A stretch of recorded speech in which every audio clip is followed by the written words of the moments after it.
Atenção, atenção, Crazyback. Show, show.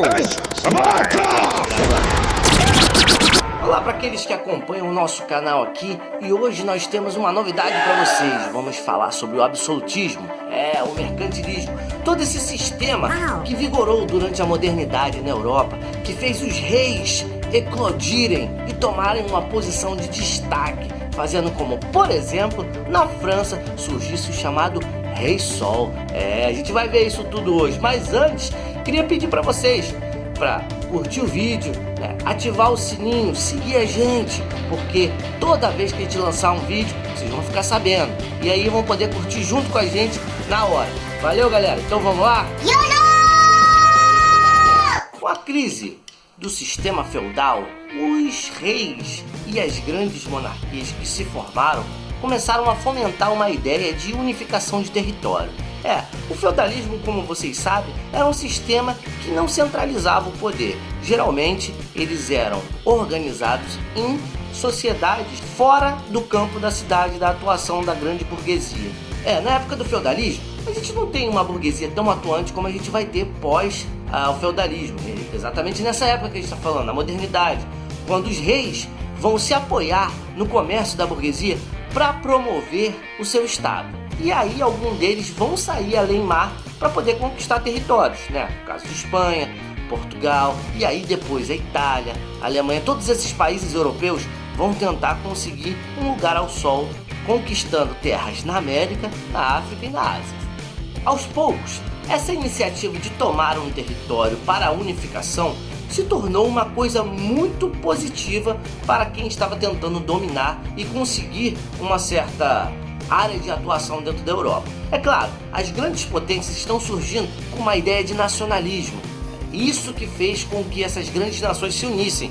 É o sentimento de pertencimento a uma determinada região com uma cultura característica. Vale a gente salientar que a construção de um exército significativo para a proteção daquele território também é uma das questões que foram levantadas por esse período da modernidade, onde os estados nacionais eclodiram e surgiram para fazer sentido numa nova dinâmica econômica do mundo, o chamado mercantilismo. Atenção, soldado, a serviço do rei! Antigo regime. Antigo regime.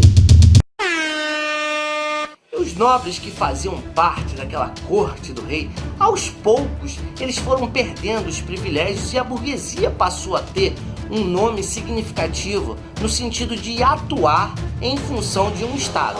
Claro, esses estados patrocinavam navegantes, patrocinavam burgueses para que o lucro fosse significativo na construção daquela nação. Tanto que hoje em dia a gente vê que os principais países de primeiro mundo são esses países que saíram na frente, Exceto os países que foram colônia de povoamento, como a gente já falou e eu vou colocar aqui para vocês. Na França, a nobreza é muito bem tratada. Nós temos a nobreza provincial, a nobreza palaciana e Também tem essa nobreza togada, esse pessoal que compra título de nobreza porque tem muito dinheiro para fazer parte desse nosso grupo. Estados Unidos, por exemplo, foi uma colônia de povoamento na parte norte e na parte sul uma colônia de exploração. Durante o tempo histórico ficou notório a superação da parte norte em relação à parte sul, em características econômicas, em características sociais, em desenvolvimento humano, enfim. A gente percebe que essa questão da exploração, ela trouxe vários problemas para os locais que foram explorados, como por exemplo no Brasil. Nós temos um estado atual de pobreza também como consequência de uma política colonialista, uma política que serviu para retirar as nossas riquezas, assim como na América, na África e na Ásia. Cabe salientarmos que existem alguns teóricos desse período que foram essenciais para que os estados nacionais surgissem da forma que surgiram. Esses teóricos, eles fomentaram todas as ideias que foram praticadas dali por diante. A gente tem alguns que são referências, como por exemplo, Maquiavel. Maquiavel foi um italiano que viveu entre 1469 e 1527. E a principal contribuição de Maquiavel para as teorias do absolutismo foi sua obra O Príncipe. Lá, ele elaborou várias ideias de como o príncipe deve se comportar no Estado.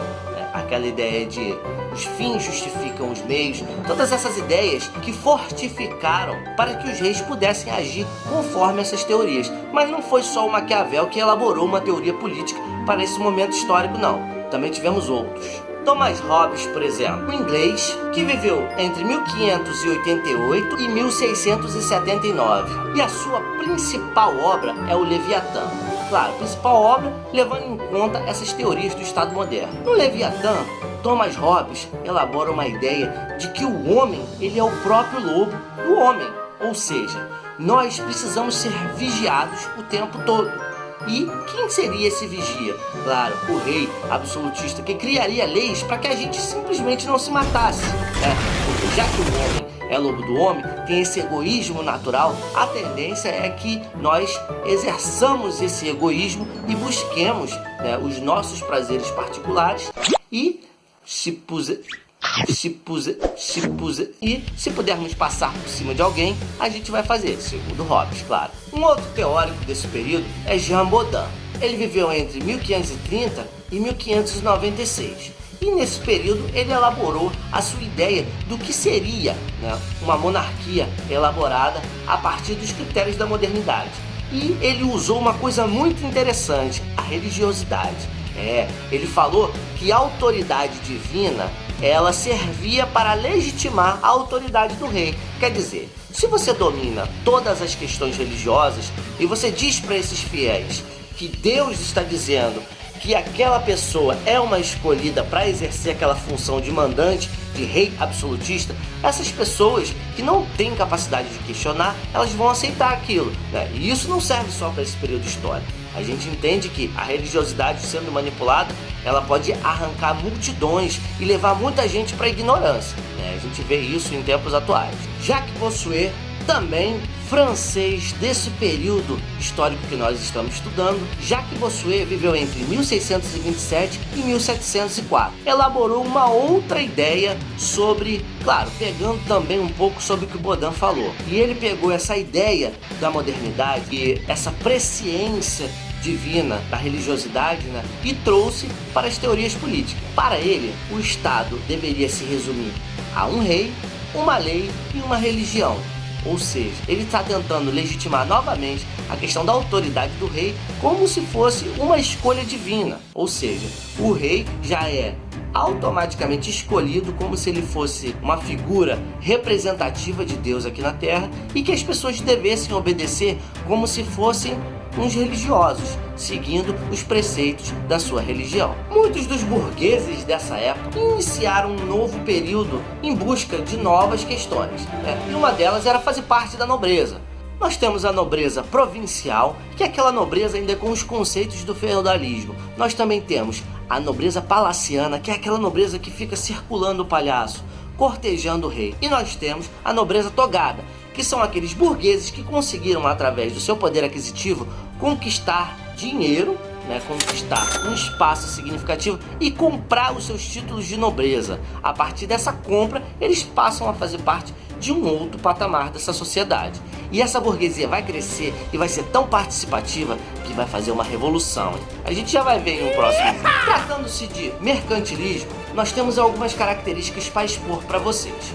Lembrando que a política exploratória de saída da Europa para conquistar novos territórios já é uma política expansionista ligada ao mercantilismo. Essa expansão marítima ela é uma consequência de tudo que estava acontecendo que a gente já falou até agora na Europa. E a busca por novos horizontes, por novas mercadorias mais baratas, por novas redes de comércio, por novas pessoas para poder criar mecanismos de exercer uma autoridade através da religiosidade, como os portugueses fizeram com os nativos aqui no Brasil, trouxe para a Europa novas significações, novas maneiras de agir e interagir com a sociedade. Além dessa expansão marítima, o mercantilismo também envolvia outras características, e uma delas era o acúmulo de metais.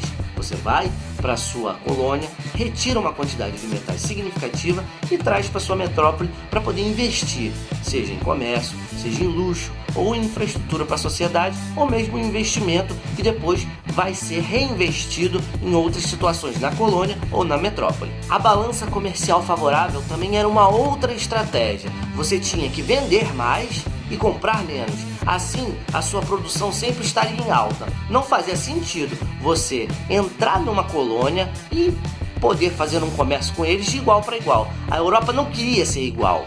A Europa queria ser muito maior do que tudo e queria se aproveitar da América, queria se aproveitar da África e da Ásia para poder conseguir tudo que eles têm hoje, né? Outra característica do mercantilismo é o protecionismo alfandegário. A grande metrópole, que tem a sua grande interferência no comércio da Europa, ela faz com que a colônia se submeta a todas as negociações somente com essa metrópole. Ou seja, o pacto de exclusivo colonial faz com que a colônia só tenha a possibilidade de comercializar com a metrópole, ou seja, com aqueles que são seus colonizadores. Então pensem bem, essa falta de liberdade vai levar muitas dessas colônias, principalmente as colônias da América, como a gente está tratando agora, essas colônias da América vão se rebelar e vão conseguir sua independência. Vou colocar um vídeo aqui para vocês sobre a independência dos Estados Unidos e vocês vão ver os motivos pelos quais eles se rebelaram.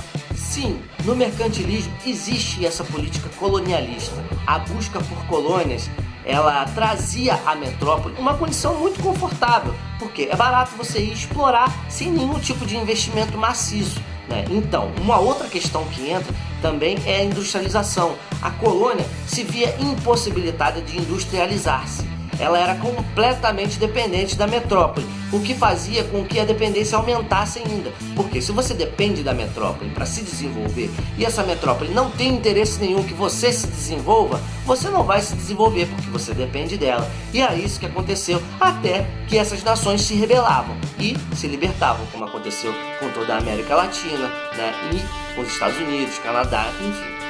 Só pra gente concluir, galera, o absolutismo foi uma peça importantíssima para essa expansão do mercantilismo, porque a partir da centralização do poder, essas grandes nações puderam sair e explorar com um diretório central. Não havia espaço para opiniões alheias, né? O rei, ele era absoluto. É claro que nós sabemos que em todos os períodos históricos os reis tiveram os seus conselheiros, os reis tiveram as grupos que eles representavam e para poder se manter no poder, né? Só que nesse novo período o rei passou a ter uma autoridade muito mais expressiva. É o absolutismo, ou seja, o rei com o poder absoluto em suas mãos, determinando o andar daquela política, daquela sociedade, daquela nação recém-formada.